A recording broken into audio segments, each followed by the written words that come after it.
It's time for breaking bread with Papa. Hey, don't you know? Hey, it's sourdough. Hey, it's time for breaking bread with Papa. Hey, don't you know? Hey, it's also a show. Hey. Welcome, everybody, to another edition of Breaking Bread with Tom Papa. Thank you for joining me here at the metaphorical table to enjoy some comedy and food. And we have a great guest for you. We've got Joe DeRosa, who's the perfect combination of everything we like to talk about here on Breaking Bread.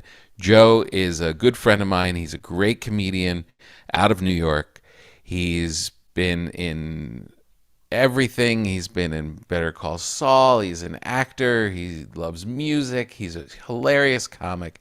And he also has started, based on pure passion, Joey Rose's sandwich shop and bar in New York City. He loves sandwiches. He loves bread.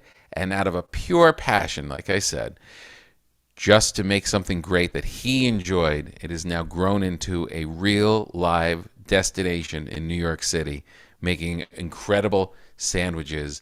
And I can't wait for you to listen to this journey. It's hilarious and heartfelt and passionate. And I'm going to just say passionate 12 more times in the intro. I would like to thank the good people from Trade Coffee. Trade Coffee. These guys partner with the country's best craft roasters, all making the best coffee. I mean, look, we all love coffee. I just assume that everyone loves coffee as much as I do. Whenever I travel, I try and find who's the best coffee shop, who's roasting their own coffee, what's going on in this town. Trade Coffee partners with all of those people and then delivers them to you in your home. Trade customers are truly impactful for these independent roasters, supporting the local economy in small towns and big cities. Trade is offering new subscribers to this service a total of $30 off your first order, plus free shipping. That makes more than 40 cups of coffee for free. Go to drinktrade.com, drinktrade.com/papa, and take their quiz, as I did, and you put in all of your preferences, what you like in a coffee, do you like it dark? Do you like it light? How do you make it? What's your preference?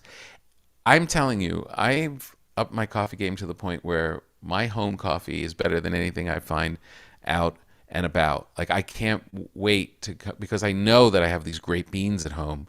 And Trade Coffee, once I took the quiz, they start sending me all of these different bags of coffee. Here's one from San Diego called Bird Rock. And I'd never even been in Bird Rock. I have another one in there from Portland Roasters. Oh my God, that smells so good. All right, more about that later. Go to drinktrade.com/papa, P-A-P-A, and you will get $30 off your first order. Thank you so much for being here. I think I took the last flight that required masks on Sunday night. As of this recording, and I really just needed air. I just really needed air. I kept pulling out the bottom, trying to breathe. I have not been anywhere near anti-mask during this thing. It just felt responsible, blah, blah, blah. Just tired of talking about it, but now we can just jump on planes. We can jump on planes and not have masks. And should we even be reporting COVID cases at this point? It seems like that would be like reporting when someone has a cold or when someone has a bug bite. Like, it can be dangerous, of course, but we're at a different phase now. And I think we're allowed to take in a deep breath and enjoy that new phase. I think doing the responsible thing, helping each other out, over 2 years of it, I think that we are allowed to feel good. I am allowing myself to feel good about this. Traveled back east, saw my family, had this great Easter brunch made by my mother. Great food, great pastries, great ham, great omelets, bagels. Sitting there with all these people who, not that long ago, you were told you cannot see. And I know it's been slow, it's been gradual, and we don't have like big fireworks going and saying, hey, this is it, we're at the end. I think we're allowed to feel that if you protect yourself, we are at the end. And if you feel like you need more protection for whatever reason, you can do that too. But I think that we are definitely in a new space, a new period, a new way of looking at this obstacle that still exists. I'm not saying be reckless, but be happy that you made it.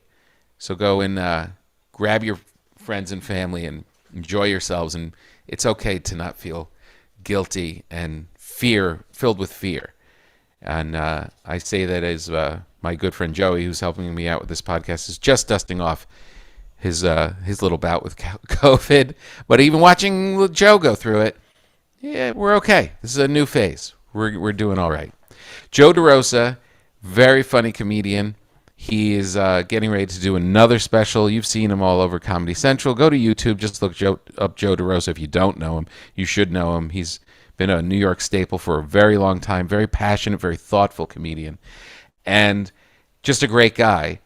And he gets this idea that he wants to start making sandwiches just out of, I'm not going to say it, just out of joy. Just out of remembering the sandwiches that he loved on the East Coast, and just started that journey.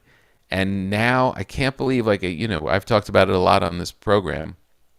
I bake a lot of bread. And then when you have these little ideas, I'll be driving down the street and I'll see a little shop that just became available. And there's another little shop that's empty space next to one of my favorite restaurants. And you think, oh, that could be a spot for a bread shop. That could be a little place for a cool bakery. But to do it takes a lot. It takes a lot of effort. It takes a lot of, you need to partner with the right people. You need to dedicate a lot of your time and your energy to it. So you better love it. And Joe loves what he's doing. And he, along with his partner from the Stand Comedy Club in New York City, has realized his dream. And let me give you a little plug here for his website. It is at joeyroses.com. joeyrosesnyc.com. joeyrosesnyc.com. Check out his sandwich shop. You could also follow the shop at Joey Roses Hard 8 on Instagram. And it's a great spot. I mean, you'll link it through the website also, but you'll get to see all the sandwiches. The Hard 8 are the first 8 sandwiches that he created. I just love this. I love people that are passionate. Damn, I said it again. That's the 5th time I've said passionate. Now it's the 6th time. I love people who really just do things out of joy and then wanting to share them. And then look at this. It turned into a business. So great. You're going to enjoy this conversation. We get into a lot of great stuff. Enjoy. Enough of my babbling. Joe DeRosa. Thank you. Thank you for being here, Joseph. Thanks for having me, buddy. Does anyone call you Joseph? My Nana, when she was alive, did all the time. And by the way, are we on camera or just audio? Both. Oh, it's both. Okay, yeah. So I'll try to look. You look great. I'll try to look at you. I was like looking down and talking. You can look anywhere. My setup's a little weird, so my camera's like over here, and then I look at it doesn't matter. It does not matter. When I audition on Zoom, they're like, "What are you doing? Where are you looking?" I'm like, "My camera's over there." I'm sorry. Anyway, my Nana used to call me that when she was alive, and then my mom sometimes will. Right. But that's it. That's it. Yeah. Where was your Nana? Where'd she live? Jersey. South Jersey. My Nana was in North Jersey. Oh, okay. Such a difference between North and South. I mean, it's 2 different crazy. States. Yeah. It's like Virginia and West Virginia. It's like there's a same name, 2 different places. You know? 2 very different places. Were there a lot of Italians in South Jersey? At least where I was familiar with. My family, my extended family lived in a town called Delran. Mm-hmm. And it's outside, basically Cherry Hill, let's call it. Yeah. And there's a decent, it's pretty Italian and Irish, and Polish American there, as as were the suburbs I grew up in Pennsylvania. Right. And yeah, I mean, it's a lot of the Americanized. It's funny. South Jersey is like when you go to Chinatown in most cities. You're like, this is Italian town. Like, it's sort of Italy. Yeah. It's like derivatives of Italian foods and things, but they're Americanized versions and stuff, Right. So that's kind of what it's like. Yeah. I was just writing about that. I was writing this essay about my favorite Italian restaurants growing up. And I was like, Italian food. And I was like, let me be clear. We're not talking about Italy. There are a lot. You can get on a plane and go to Italy and visit these.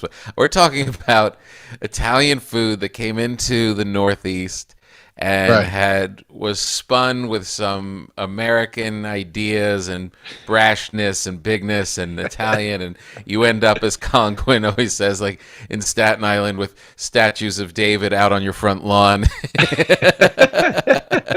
These are the kind of restaurants I'm talking about now. It is very different. I watched on the plane the other night, coming home, the Sopranos, Saints of Newark thing. Yeah, I was not a fan. I know nobody was. I know, unfortunately. And watching it, actually, because it was just off, like Sopranos, you were just kind of like all in, whatever, and Godfather-ish.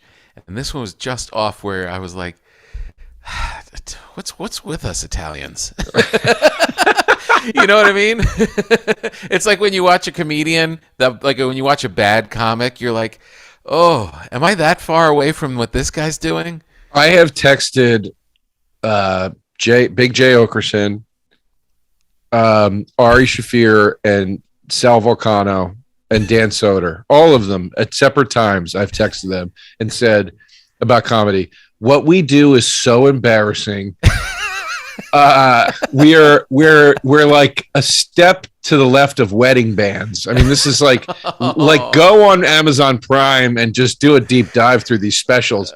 It's mortifying. Like, I know, but isn't that like the bad version of it, or do you think it's even the good versions? That's why I started texting it to him, because I was like, I used to think that this was just the bad version of it. I was like, it seems to be the bulk of it. And like, and it's honestly, it starts to become like no offense to any wedding bands, but like, you when you leave a wedding and the band was good, you're not like, of course the band was good. You're like, they had a pretty good band at that wedding. Right. I think that's what comedy is now. It's like, he wasn't bad. Whoa, that was all right. Oh, that's so sad. Yeah, it's rough. I saw a special recently, and I won't mention it. And I watched it in terror.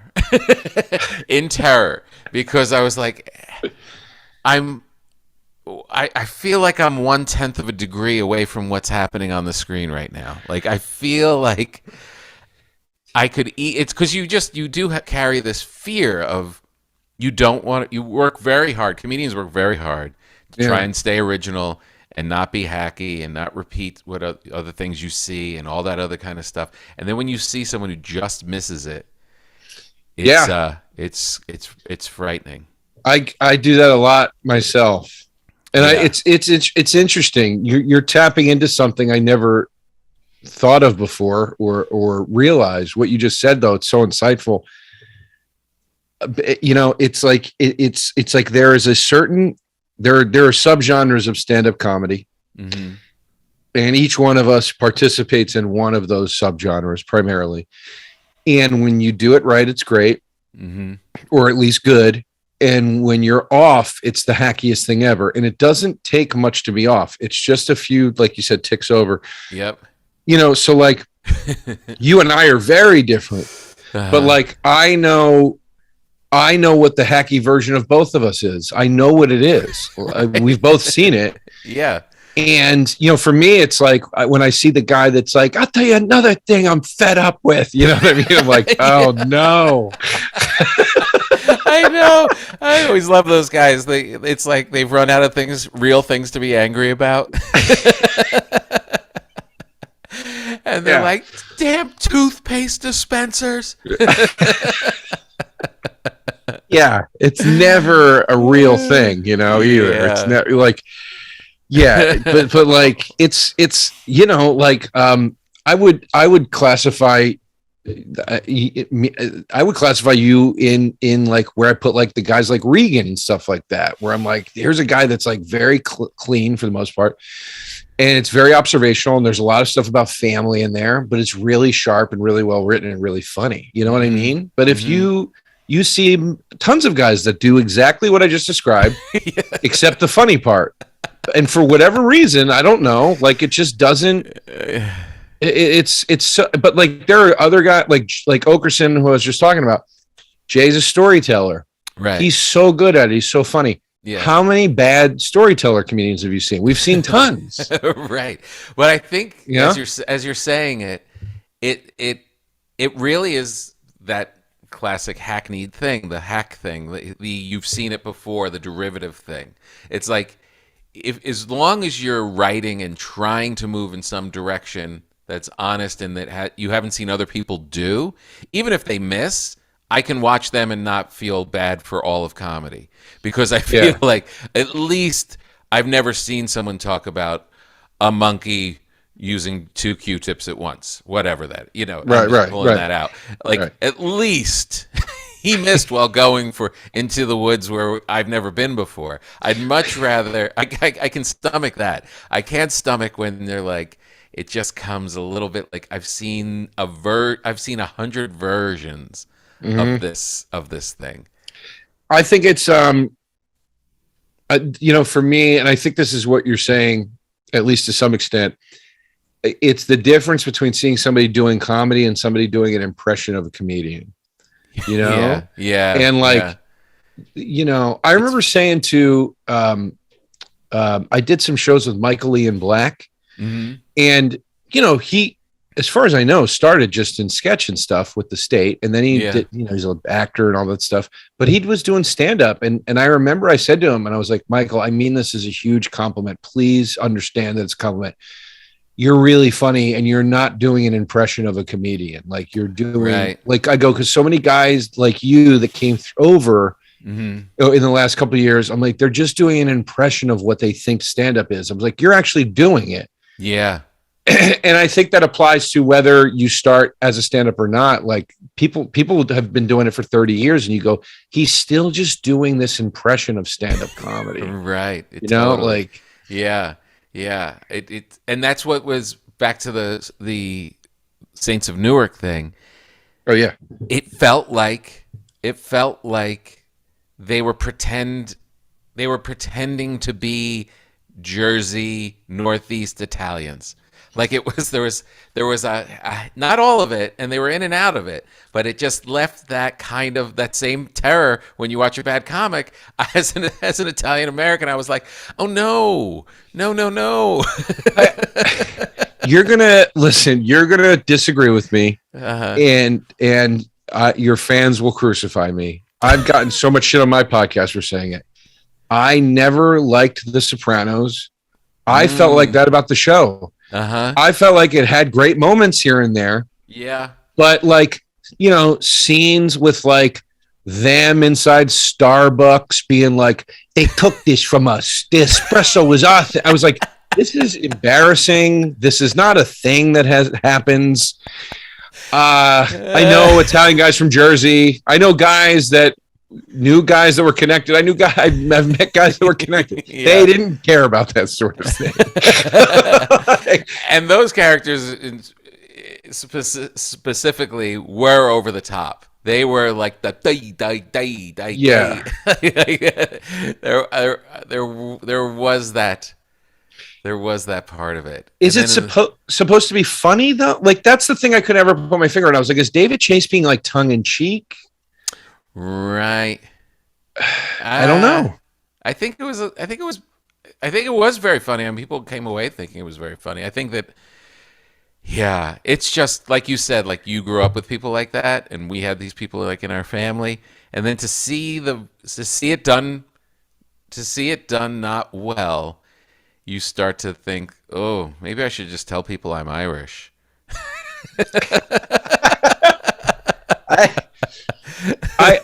It's fun. Like I have an uncle.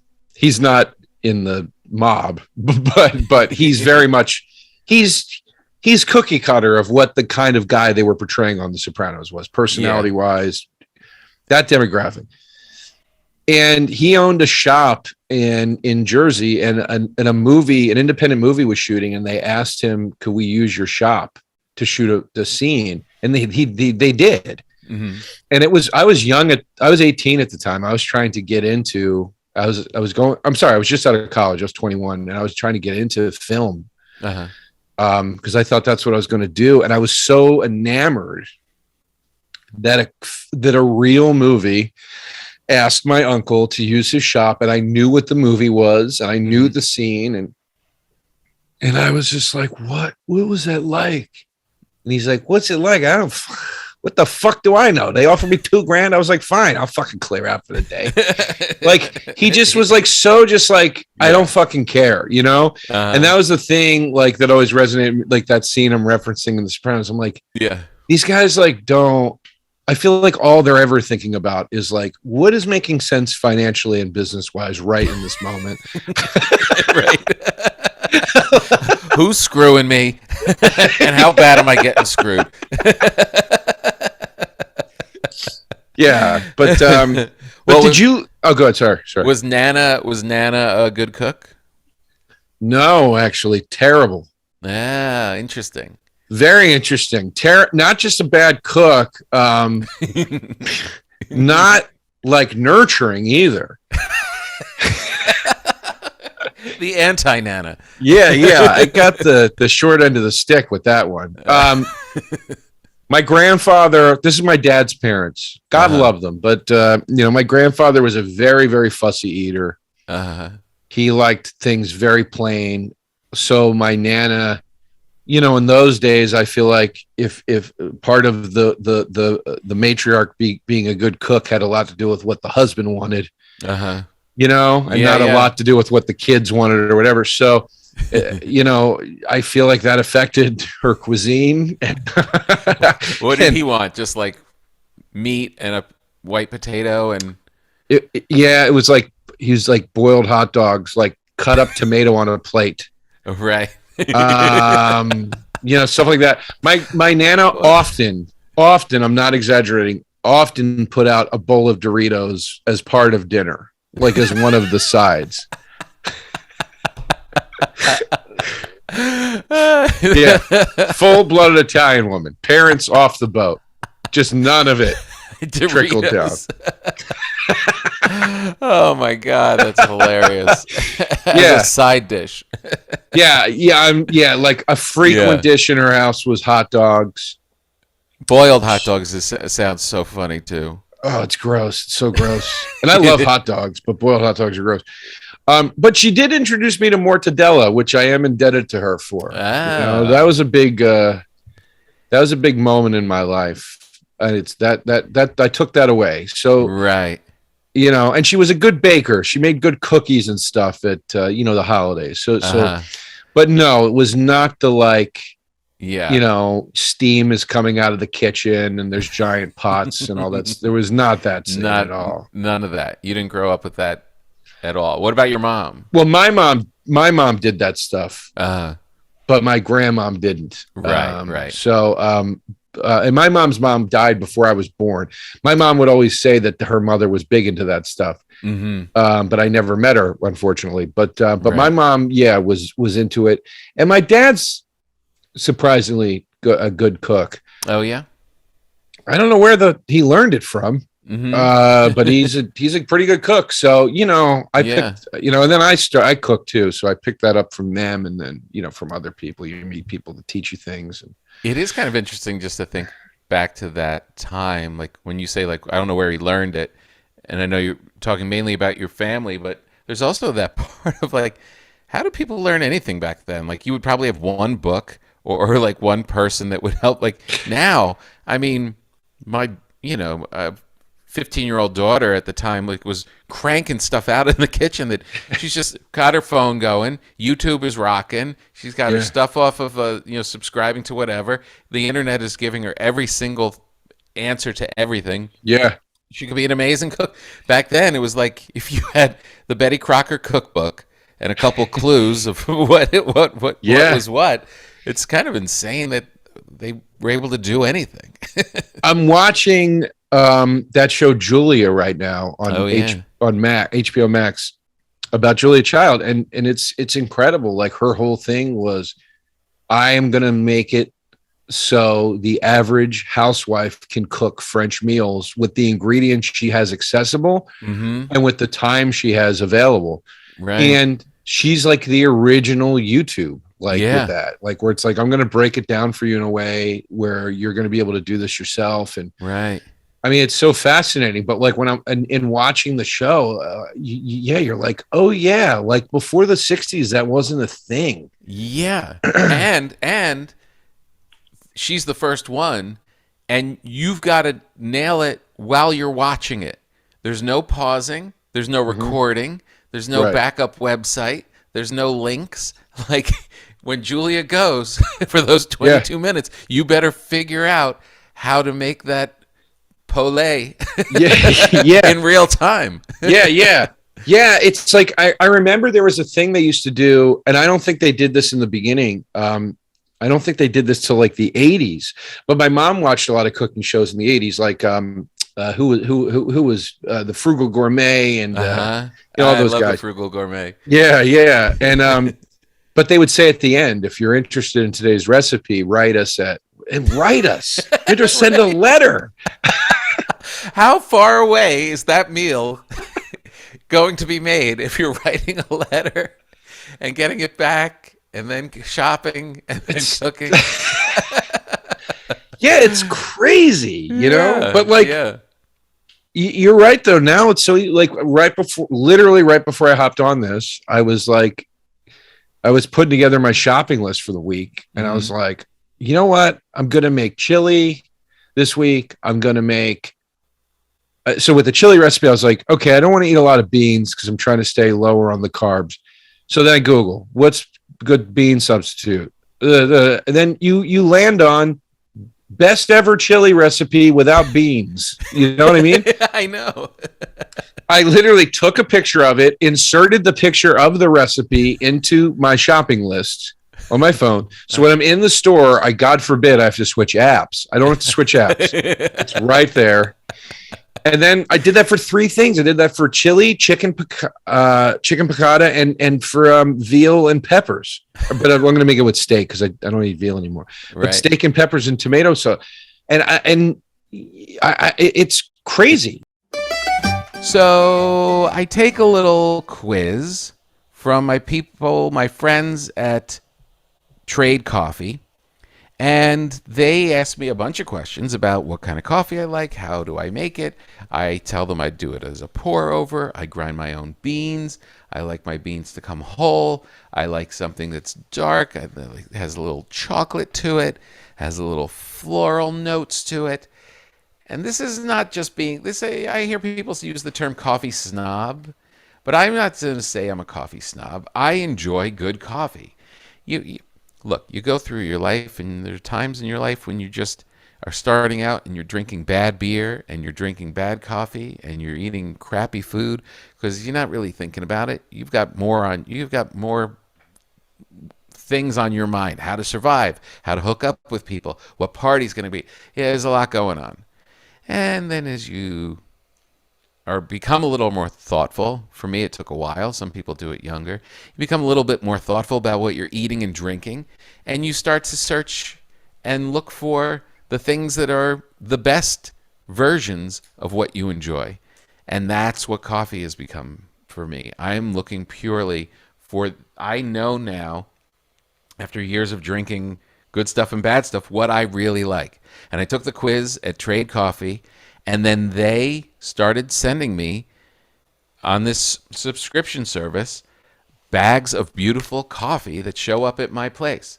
As I said, this is from Bird Rock in San Diego, and I have another one that just showed up when I got off the road from Portland Coffee Roasters, and you just know that it's going to fit your taste. If you do take the quiz and you don't like it, they will actually have a coffee expert work with you and make sure that you get a brand new bag for free of the coffee that you do like. So you start to fine tune it and actually get the coffee that you want. They taste test thousands of coffees to keep 450 different kinds live and ready to ship every day.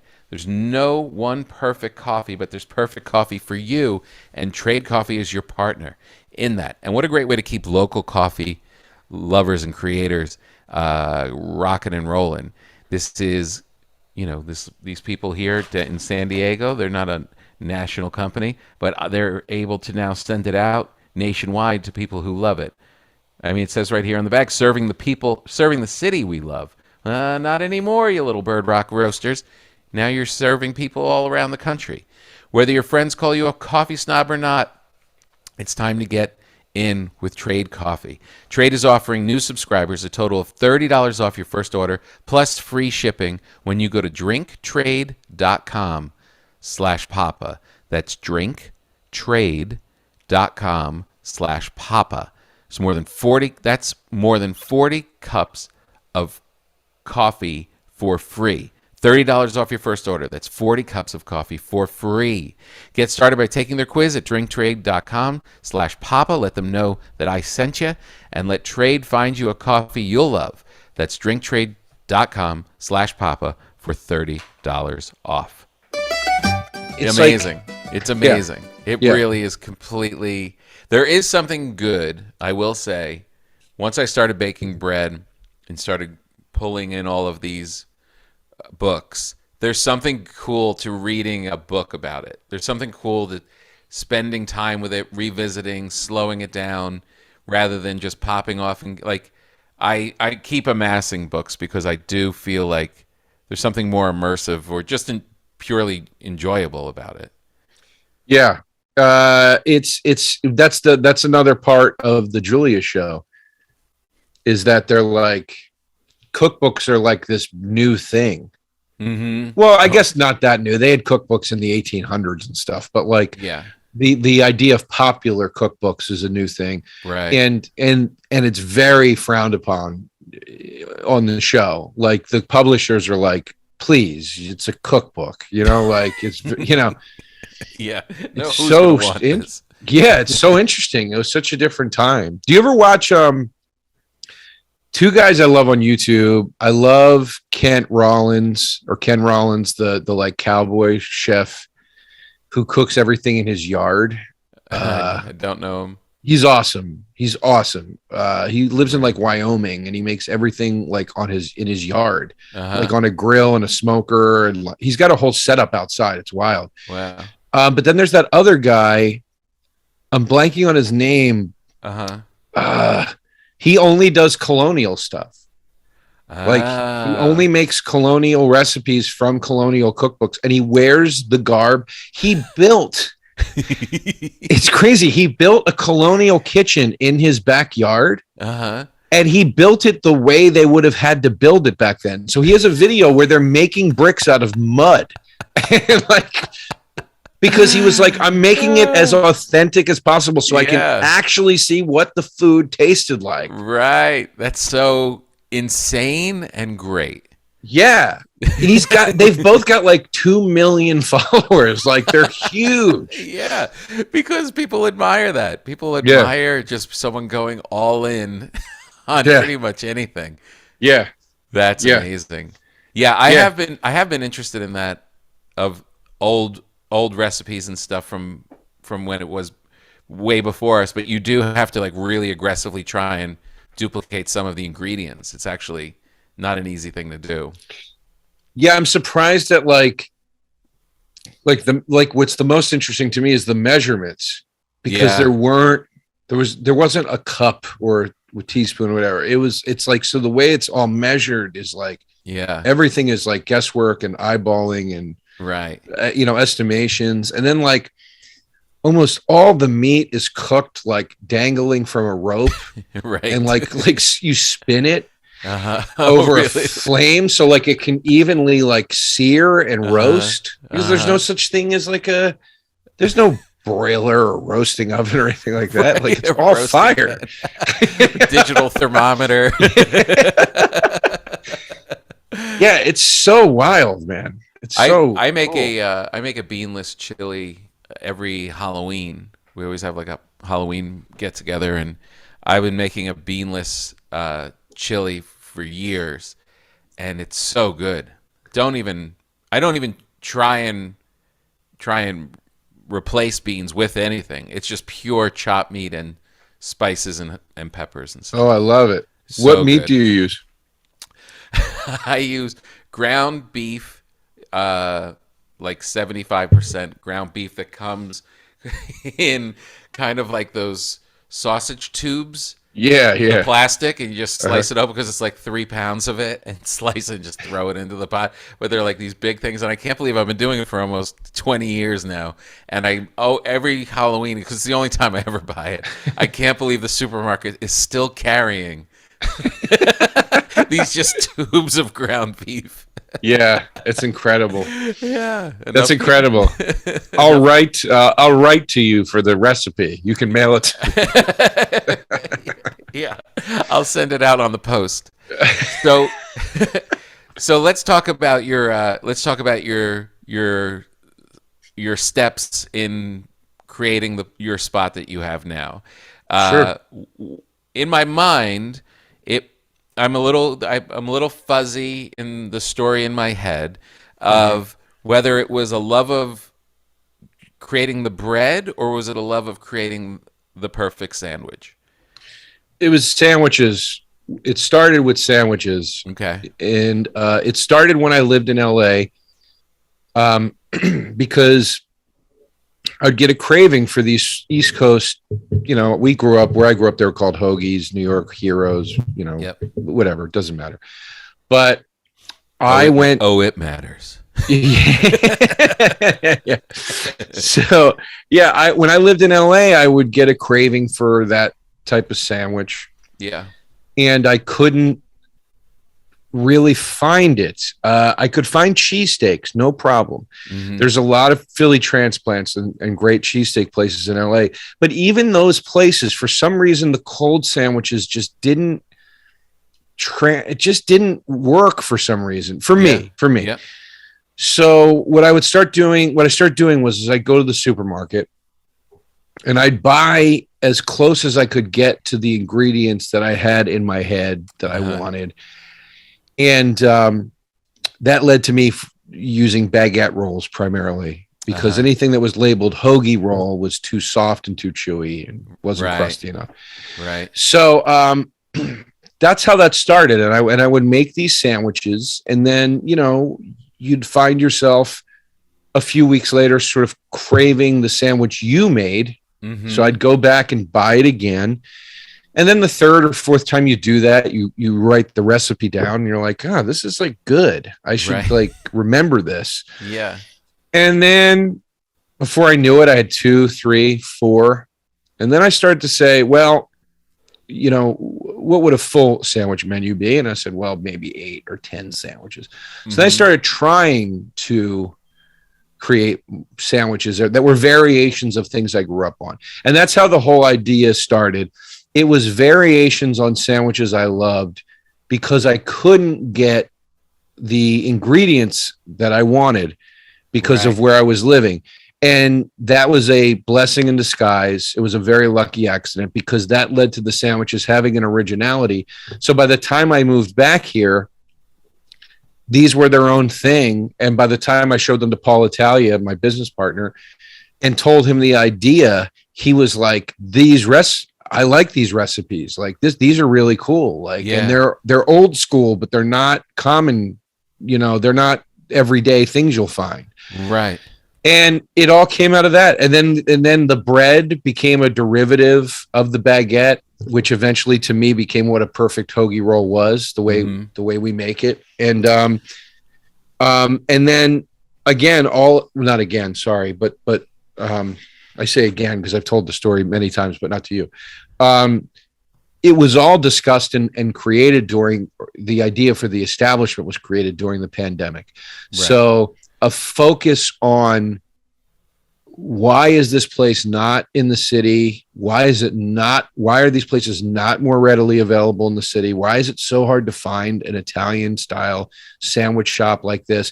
Why is it when you do find one, you're not quite happy with all the elements, or it's $20 for the sandwich, or it's too big, or it's too small? There were all these things that would drive me crazy, right, where I would just keep thinking back to every time I go to New Jersey or I go to Philly. This is a no-brainer. There's right, like a fucking one of these every 3 feet. Right. Yeah. And it used to be in Manhattan. Like there used to be in New York, it was pretty common. Yeah. But in that time, it went away. Let me take you back, though, when you were going around the supermarket trying to put together those early sandwiches. What were the ingredients that you were looking for that you say that you couldn't find? Well, I grew up with a sandwich in there's a sandwich in Norristown, Pennsylvania called the Zepp. Mm-hmm. And the Zepp is a Kaiser roll with provolone cheese, something called cooked salami, and tomato and onion, and oregano and olive oil, and salt and pepper. It's pretty simple, but it's amazing. Uh-huh. So when I was living in LA, I couldn't find cooked salami. So I would make it with Genoa salami, and I couldn't find a Kaiser roll that was crusty. So I'd use the baguette, right? Uh-huh. So I'd have this thing that was sort of like a Zepp, but it was on a long roll, and it didn't have the right salami, but it was still delicious. Uh-huh. Then eventually I found the salami in LA, and I kept making it, but I kept the Genoa on. So then suddenly I had this new version of a thing I grew up with that I really liked. And then to top it off, I start to sprinkle a second cheese. I start to sprinkle Asiago cheese on top to give it just a little extra kick. So that was the kind of thing that would happen, we have a sandwich at the shop called the Eastie, and it has peppadews on it, which are chopped. Peppadews are like if you ever see an olive bar in a supermarket or whatever, sometimes you'll see these little red peppers that are hollow in oil, and they're really bright red. Right. Those are peppadews. So I didn't even know what they were called, but like they have a very distinct flavor. They're very sweet. Mm-hmm. And this sandwich I had peppadews on it because why? Well, because when I was in LA, I was looking for sweet cherry peppers and I couldn't find them.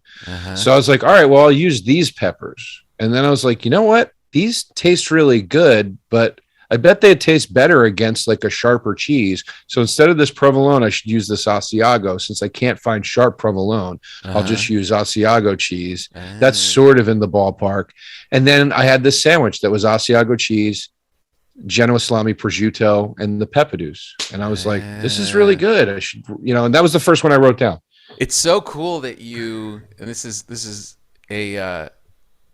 a really amazing thing, Joe, that you were putting it together and fearless enough to, and maybe, I mean, I'm sure there's a lot that goes into it. You obviously are passionate about it and have all these fond memories of it. I would say the first ingredient in your sandwiches is homesickness.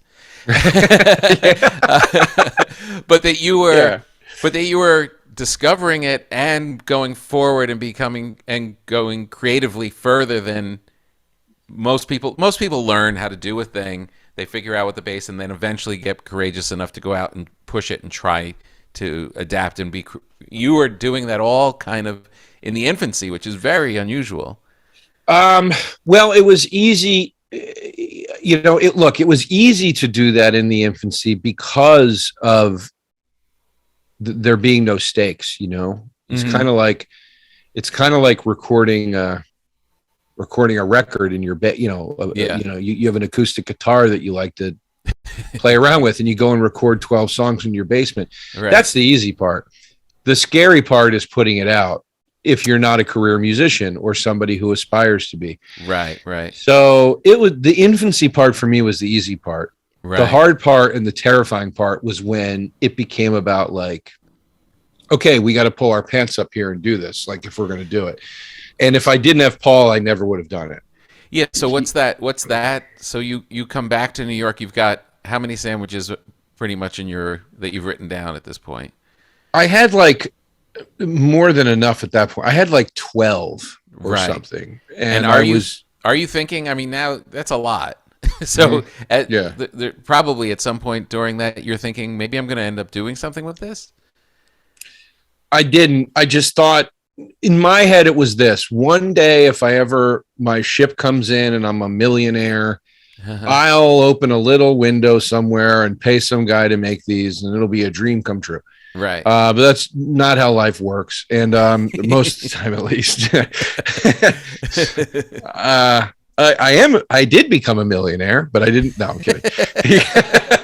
Just wouldn't spend it on hoagies. No, but no, like, so I had no real goal. It was just a thing. It was a document on my computer. It's like the screenplay you never finish, it just sits there and you're like, this is a good idea. But were you sharing it with anybody? Were you making sandwiches for friends at all, or?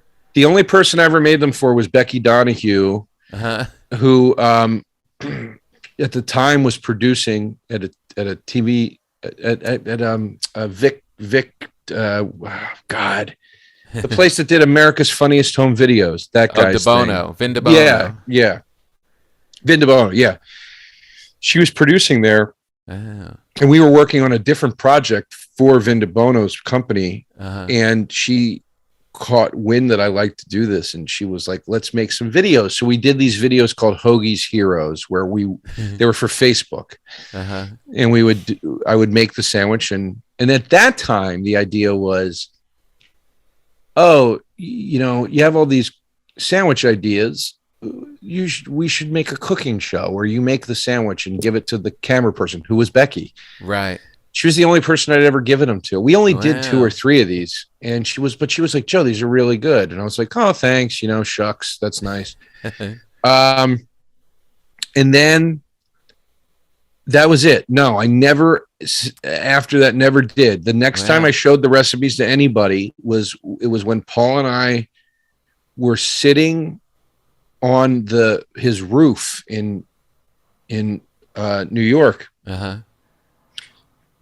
And we were up there drinking beers. We're watching the marches. Actually, the marches were going by. Oh, wow. It was right at that time in that summer. Yeah.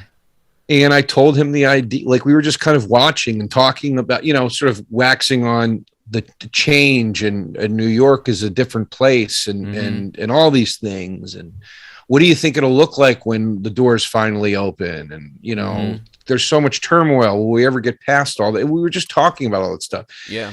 And he said very passively, the guys that are going to survive in this city are the guys that don't abandon ship. Everybody's jumping ship right now because they think that this place is over. It's not over. The guys that ride it out are the people that are going to last. Right.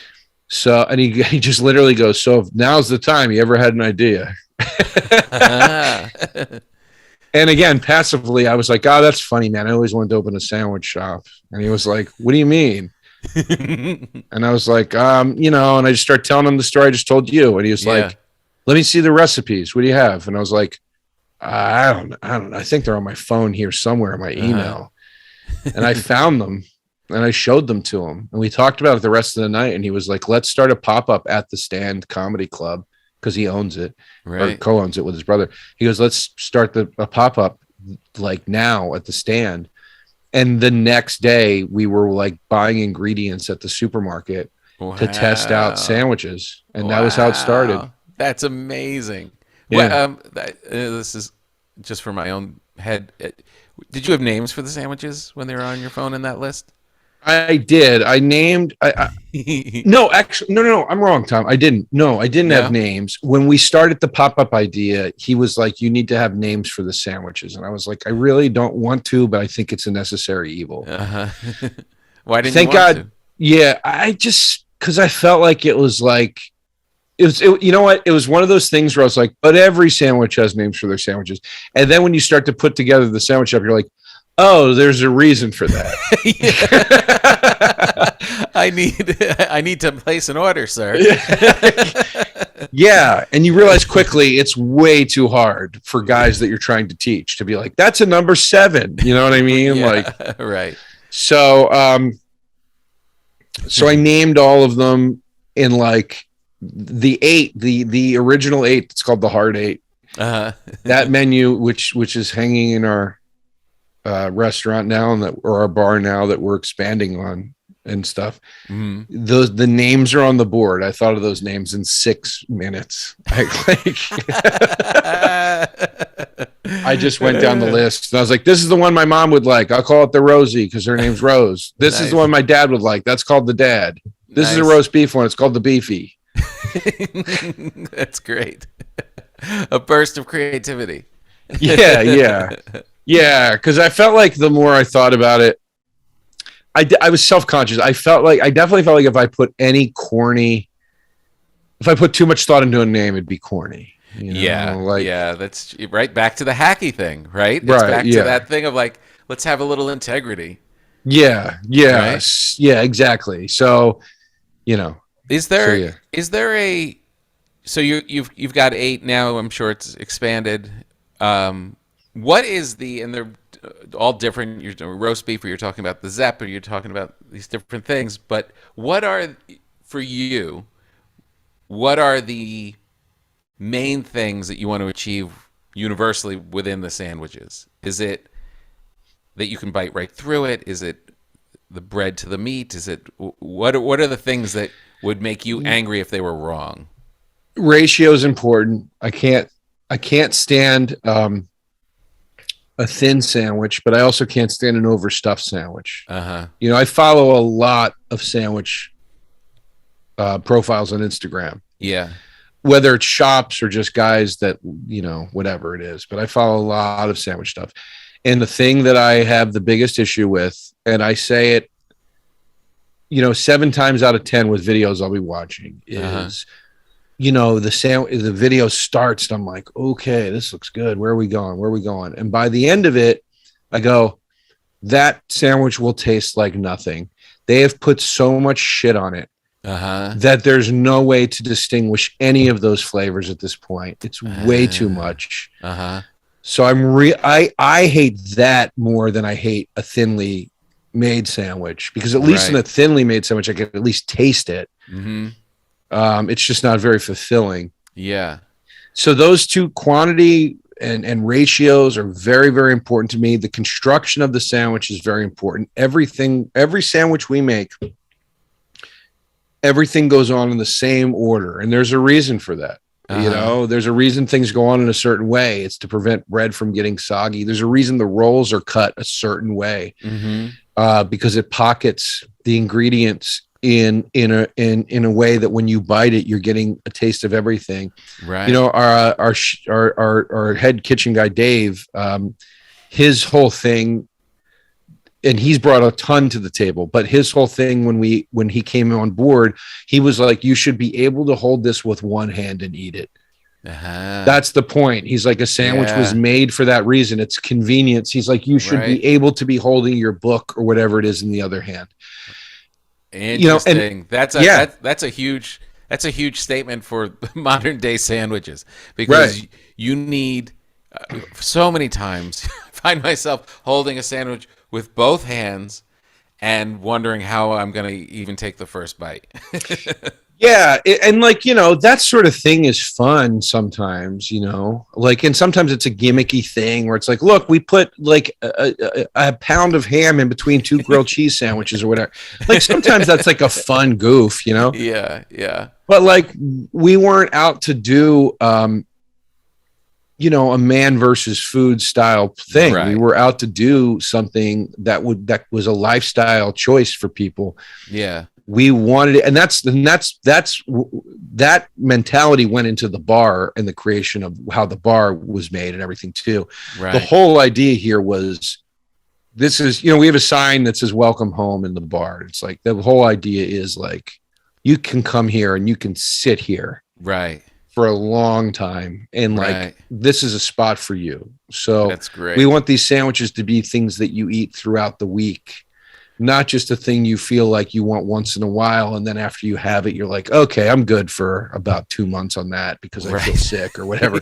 Yeah. No, 100%.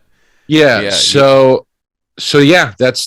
But yeah, and then the bread, obviously, Paul was the one.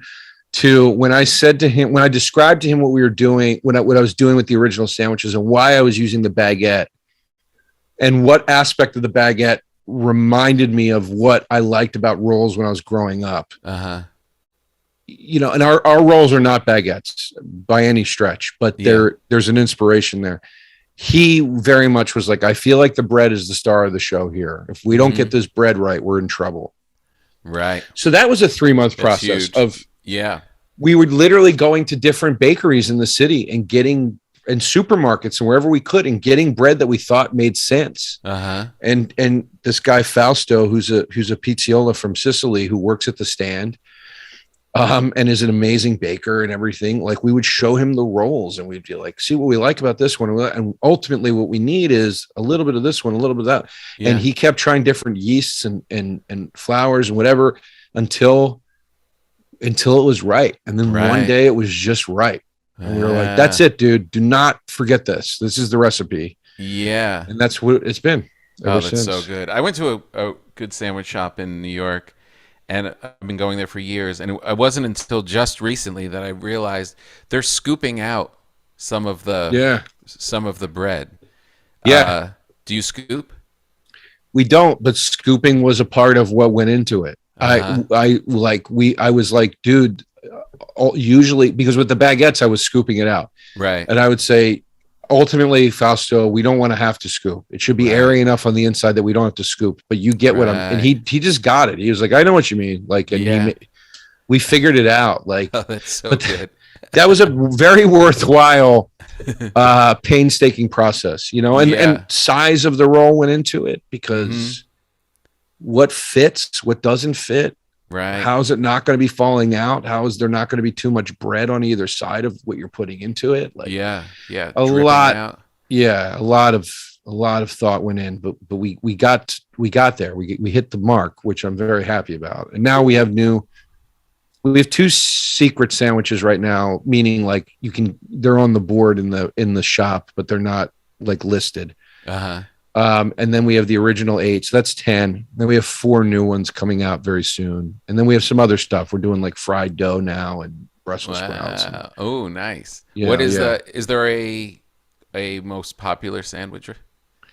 The beefy is the one people love. The sandwich called the beefy, which is, we make the roast beef, so people really love it. And then we have a sandwich called the local, which is like turkey, and then the homemade roast beef. It's white American cheese, mayo, tomato, onion, salt, and pepper, and then it's got hot cherry peppers on it. Ooh, and nice. Yeah, people love that sandwich, and people are always like, dude, the peppers, man, that's the kick. Like that makes it. And I'm like, and it's funny. I'm always like, yeah, I know. Like, I know. And I don't mean that arrogantly, but like, no, I know. Right. Like, like, I mean it like that. And, I've argued with people and said, like, hot cherry peppers, not, banana peppers. There's a difference. Right. Yeah. Not pickled jalapenos. There's a difference. Hot cherry peppers have a specific flavor. Yeah, absolutely. And when somebody goes, "There's no difference," I'll literally be like, "You're an idiot. Get out of my face." Not in the store, I don't say that, but like just in regular That's life. an anger in your accent I think I could definitely relate to. Like, that has weight to it. What do you like more, prosciutto or mortadella? Prosciutto. What do you like more, prosciutto or salami? Probably salami. Probably Really? What do you like more, salami or pepperoni? salami. 100%. I like pepperoni, but yeah, no, not even close there though. And what kind of salami is the king of salamis? Well, Genoa, I think, is your workhorse. You Yeah. know, if you're, that's your go-to for Yeah. most sandwich places. But super sod is, if you're making up a charcuterie, I mean, super sod is pretty unbeatable, I think. Yeah. But I mean, salami goes in so many directions. You can get into the Spanish and all that stuff. I like the Italian salamis. There's a lot of guys live and die by dry salami. Right. But I literally, when I was in between getting ready for this, I hadn't eaten, and I was like, what should I make really quickly? And I had a loaf of bread that I just baked this morning. And I was like, I don't feel like making a sandwich. But I had you on my mind. And I was like, I did. I was like, I'm looking around, and I had bought salami a while ago. It was still in its package, and there was a little Ziploc of this great aged Gouda that I hadn't used in a while. I've been on the road, and I was like, I'm gonna make an omelet, and I'm gonna shave the Gouda into it, and I'm gonna just slice the salami, just have it on the side. And I was like, Joe would respect this. And then I made it, and my buddy Anthony has this product called Super Salt, which is like It's almost like an herb de Provence with salt, kind of a mixture. I put that on it, and then I was sitting out back eating it, and the thing that really blew me away was it was a dried aged salami, but it was actually juicy. Like it actually had more juice than you normally get from a salami. Yeah, And that was a special little treat. it sounds amazing, and it's Inspired because I knew I was talking to you. yeah. I'm glad it can make a difference. No, salami's this is a funny sentence, but it's true. Salami's a fascinating meat. I mean, it really, it's an elevated, because people really. It's sort of like the classy version of a hot dog or something like that. It is Right. It is that sort of processed meat, but it makes its way into the high society platters and stuff. It ain't no Even boiled hot dog. Yeah, even sausage doesn't really get No. that high up. And like sausage gets a bad rep, but salami. It's hard to find somebody say anything bad about it. When I was a kid, I ate every single day of my childhood was salami and cheese with mustard on, probably back then, white bread. That's amazing. Yeah, they used to call me Tommy Salami. Oh man, you should please name your next special that. Not Tommy Salami. It should be called They Used to Call Me Tommy Salami. They used to call me Tommy Salami. That's such a funny sentence. It really is. But I still love it to this day. I'll give you a sandwich that you can make in 2 seconds flat, and you'll be thrilled. Okay. Get a loaf of white bread, and I mean like Wonder Bread, or nothing fancy, white bread. Yeah. And get some very thinly sliced Genoa salami, and maybe even pepperoni, also sliced thin. But even if you do it with just the Genoa, literally put that on the white bread. That's it. And it's right. I can't even explain why it's good in the way like a jelly donut is good, where you're like, I don't understand. It's just two things. Right. Why do they love each other so much? Yeah. It's so good. Yeah. Like the sponginess of the white bread meeting like the oiliness of the salami, and then the tang of the Genoa. And it actually sticks to the roof of your mouth just for a second. Yeah. Yeah. I know that exact experience. Oh, okay. Yeah. So you've been there. I mean, I've been there, baby. Are you? I have a question for you. Are you only making sourdough bread, or have you now expanded into other types of breads? I've expanded a little bit. I haven't been that adventurous, actually. I mean, sourdough is the base, You know, it's definitely, there's so many places, much like salami. There's many branches that you can go off of this basic sourdough. You know what I mean? You start manipulating the flours. You add a little rye flour. You add wheat to it. You know, there's all these different avenues, and then how long you ferment it. And it's like, I've only been using this basis of sourdough bread for, I don't know how many years now, 6-8 years, and it's still like, I really like it because it's very much like stand up. Like, you get really good at it, you know what you're doing, but you really don't know anything, and you can fall on your ass at any minute. The only other version, I've messed with baguettes and I've messed with challah, and I'm trying to really improve the challah. Oh, okay. Yeah, that's interesting. That seems like a very the challah seems complicated. It's not that complicated. It's the braiding is complicated. That can be complicated. The hard part is when you don't grow up with a food and you're giving it to people who did.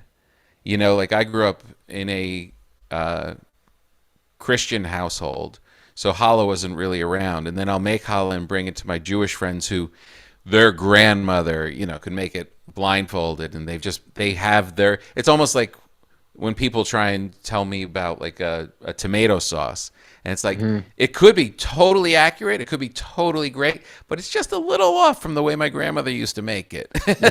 Yeah, that's something you can't really replicate. No, that's so interesting. I like what you said about how you can fall on your ass at any minute. I mean, I feel like that's the definition of food concocting, whether it's cooking or just assembling or whatever. It could be, you know, you're just in a little too much of a hurry one day, or you're a little distracted, and you just don't, you know, hit something exactly right, or you have to use a different pan, and it's just crazy. But you don't have these that little things. You don't have that freedom now that you have a shop and people are coming in to get the beefy. They want the beefy. Yeah. Well, luckily, you know, it's a fairly uniform thing. You know what I mean? So it's like, you know, I don't want to make it sound like it's Subway or something, but you know, like we prep things in a certain way. The things we buy are bought from the same distributor, the same brands. Right. You know, as long as we don't have some kind of sideways hiccup with the bread. Right. Right. Because when you're baking that every morning, that's really the biggest variable. But no problems yet. So, you know, how much bread do you bake each day? Well, we do like Saturday and Friday. Friday and Saturday we do 120 rolls, I think it is, and we usually sell out before business is over, which is nice. And that's when the sandwiches stop, when the bread is done. Yeah, because you can't just go bake more bread. You know what I mean? Right. Like we don't. I mean, I guess in some circumstances you could, but we don't have that kind of operation set up. Yeah. So, and then on the slower days, you know, the lighter days rather, like it's probably 80 to 90 rolls. You know, something like that. So that number luckily keeps growing. You know, we're getting to a point now where we're probably going to have to up the number of rolls on Friday and Saturday again, which is amazing because, you know, we're 5 months in, almost 6 months, whatever it is. That number started at 30. Wow. You know, so like, that's amazing. Yes. Cause it was just like, let's see if we can sell 30 rolls today. Like, who knows, you know, like, or sandwiches rather. So it keeps going up. And I know it's purely economics and figuring out the thing, but there is something very cool about running out. There's something. There was this bread baker here in LA, Bub and Grandma's, and we used to go snag their bread at these farmers markets, and like there was an urgency. I had to get there, make sure that I got it, because I know they're going to sell out, and then what's going to be left by the time you get there written on the cardboard, and there's something cool to that because it shows maybe that other people want it just as bad, so they are hustling to get it, and there's only it's makes it seem more precious. Yeah, and it's nice. There's a purity to that I enjoy because, you know, we live in this culture of fake it till you make it, and hashtag best life and all that stupid crap, like, and everybody is out there all the time trying to look like they're living like the Kardashians.